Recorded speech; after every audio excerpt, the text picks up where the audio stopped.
ಆಯಿತು. ಇರೋದವ್ರಿಗೆ 15, ನಮಗೆ 17. ಮೊನ್ನೆ ಹಾಂ 2 ಮತ ಡಿಫ್ರೆನ್ಸ್ ಆಯಿತು. ಮೊನ್ನೆ 14, 15 ಆಗಿತ್ತು. ಇವತ್ತು ಒಂದು ಜಾಸ್ತಿ ಆಯಿತು, 15, 17 ಆಯಿತು. ಒಟ್ಟು 32. ಅದ್ರಾಗ 15, 17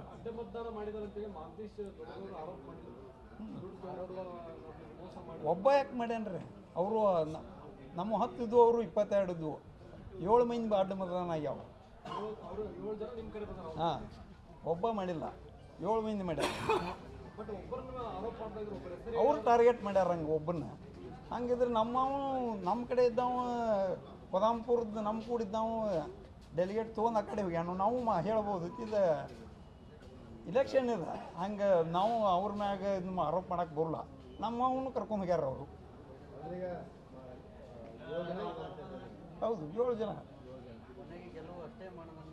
ಹೌದು, ಯುದ್ಧದಾಗ ನಾ ಹತಾರ್ತೇನೆ, ಕತ್ತಿತೇನೆ, ಏನೂ ಇಲ್ಲ. ಆದಾಗ ಹೆಂಗಾರು ಗೆದಿಬೋದು. ಏನು ಆಯ್ತು ತರ್ತಾನೆ ಅನ್ನೋದು ಮುಖ್ಯ ಅಲ್ಲದು.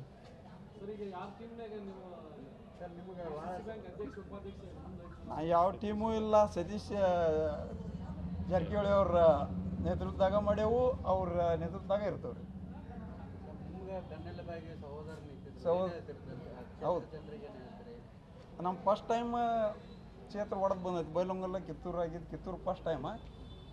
ಅದು ನಮ್ಮ ಸಹೋದರರಾದ ಬಾಬಾ ಸಾಹೇಬ್ ಪಾಟೀಲ್ ಅವರು, ನಾವು ಭಾಳ ದಿವಸದಿಂದ ಇದು ಮಾಡಿದ್ದೆವು. ಇದು ಅವಕಾಶ ಬಂದೈತಿ ಇಂತ ಹೋಗ್ಕನ್ಗಳು ಎಲ್ಲ 32 ಸ್ವಯಂಟಾರನ್ನ ಒಂದು ಭೇಟಿಯಾಗಿ ಎಲ್ಲ ಕೇಳಿದ್ದೀವಿ. ನೀವು ನಿಂದ್ರಿ, ಇದೇನು ಪಕ್ಷಾತೀತ ನಾವು ಹೆಲ್ಪ್ ಮಾಡ್ತಾ ಬಂದಿದ್ದು. ಅದೇ ಪ್ರಕಾರ ಅವರು ನಮ್ಗೆ ಪಕ್ಷಾತೀತವಾಗಿ ಎಲ್ಲರೂ ಹೆಲ್ಪ್ ಮಾಡ್ಯಾರ. ಅವ್ರಿಗೆ ನಾ ಅಭಿನಂದನೆ ಸಲ್ಲಿಸ್ತೇನೆ ಮೊದಲು.